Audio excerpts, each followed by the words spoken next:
आपके पास रुपए credit card है तो आप उसके जरिए यूपीआई पेमेंट भी कर पाएंगे। जी हां, रुपे क्रेडिट जो कार्ड है उसके जरिए यूपीआई पेमेंट की जो सर्विस है वो अगले 2 महीने में शुरू होने की उम्मीद है, लेकिन इसके लिए कुछ शर्तें भी हैं। तो यूपीआई क्रेडिट कार्ड पर माफ कीजिएगा, रुपे क्रेडिट कार्ड पर यूपीआई पेमेंट की सर्विस अगले 2 महीने में शुरू होने की उम्मीद है, लेकिन कुछ शर्तें भी हैं। और इस खबर पर ज्यादा जानकारी के साथ जी मीडिया संवाददाता अनुराग अशराद जुड़ चुके हैं। अनुराग, पूरी जानकारी आपसे चाहेंगे।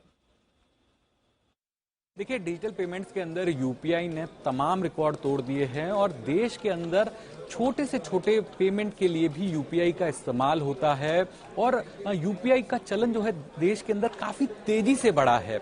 अब जो है आने वाले दिनों में अगले 2 महीने के अंदर आप अपने क्रेडिट कार्ड से भी यूपीआई पेमेंट कर पाएंगे। रिजर्व बैंक के द्वारा इसकी मंजूरी दे दी गई है और एनपीसीआई की जो तैयारियां है वो अंतिम चरण में है। तो काफी बड़ा ये गेम चेंजर माना जा रहा है, जहां पर आप क्रेडिट कार्ड के जरिए यूपीआई पेमेंट कर पाएंगे।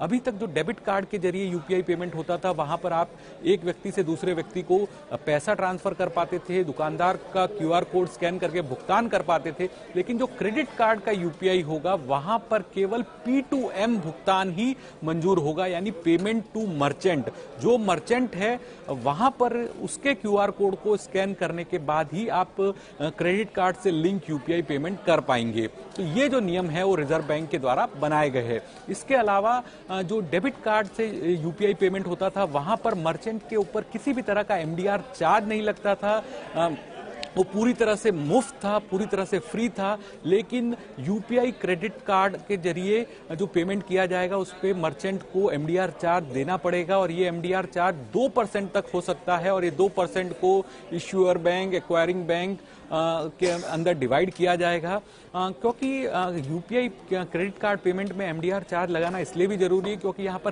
क्रेडिट इन्वॉल्व है और बैकएंड पे काफी ज्यादा लागत आती है बैंकों की, इसलिए एमडीआर चार्ज लगाया जाएगा। डेबिट कार्ड के अंदर सरकार के द्वारा भी रिइंबर्समेंट दिया गया, सालाना करीब 1300 करोड़ रुपए तक का बैंकों को। इस वजह से जो एमडीआर चार्ज जो है मर्चेंट पे नहीं लगाया गया और एमडीआर चार्ज नहीं होने की वजह से उसकी जो पहुंच है काफी तेजी से बढ़ी और ज्यादा से ज्यादा लोगों ने उसे अपनाया। लेकिन यूपीआई क्रेडिट कार्ड लिंकेज के ऊपर एमडीआर चार्ज मर्चेंट्स को देना होगा और ये केवल P2M होगा, यानी पर्सन टू मर्चेंट भुगतान के लिए ही आप यूपीआई क्रेडिट कार्ड का इस्तेमाल कर पाएंगे। बहुत बहुत शुक्रिया करेंगे अनुराग आपका इस अहम जानकारी के लिए। बढ़ते हैं।